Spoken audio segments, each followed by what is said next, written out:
I've been in Washington for a whole year, and I left simply to be safe.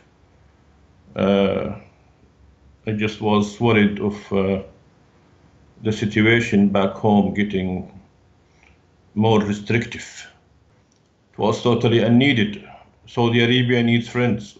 We are in a war in Yemen, in a confrontation with Iran. So we need friends like Canada, Europe. This confrontation with Canada is totally unnecessarily. Okay, I understand the Saudi position. We could have handled it through diplomatic channels. A Saudi Arabian can argue that Canadians did intervene in a Saudi matter, but why should we take it to a larger level, a higher level? I don't know. This is something people back home should debate, but unfortunately, they cannot debate such a thing back home.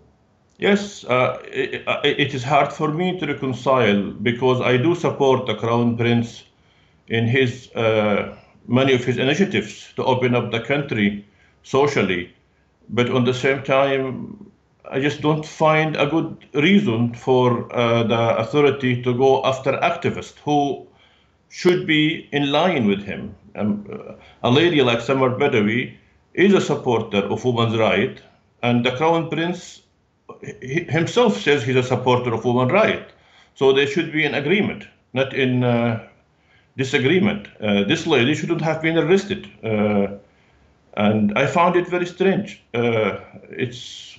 Is it controlling the narrative? Is it there is no room for any activism in Saudi Arabia? That is the message that everybody has got. A wrong advice is totally unneeded. It is. We should remember that authoritarianism is spreading all over the Middle East. While I understand the Saudi objections to Canadian intervention, in the same time, I appreciate that the Canadians are talking about human rights. We in the Arab world, we have a huge problem with human rights. There are people being killed in Syria by the thousands, imprisoned in Egypt by the thousands, and some in my country too, not by the thousands. Thank goodness, the number of arrested people in Saudi Arabia, they go around the 500 people, but if we include radicals, it will be over 4,000. But for liberals and activists, it's about 500 people.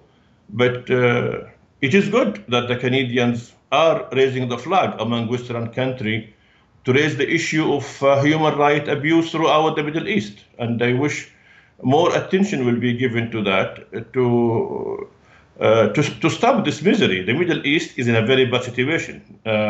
My country is not as in a dire situation like Syria or in Egypt, thank goodness.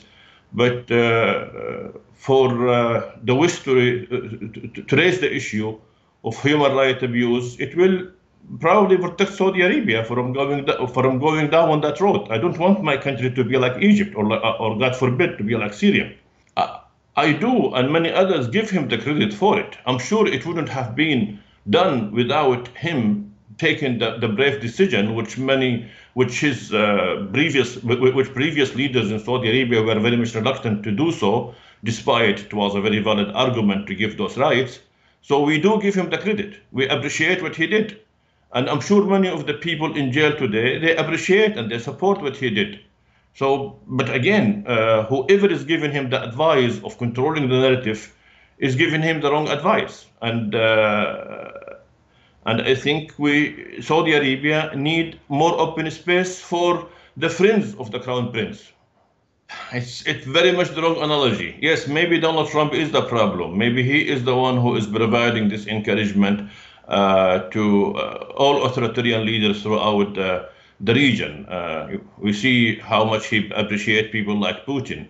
But this is very much the wrong advice. And Saudi Arabia, as much as it needs United States, it does need Canada, it does need Europe, and vice versa.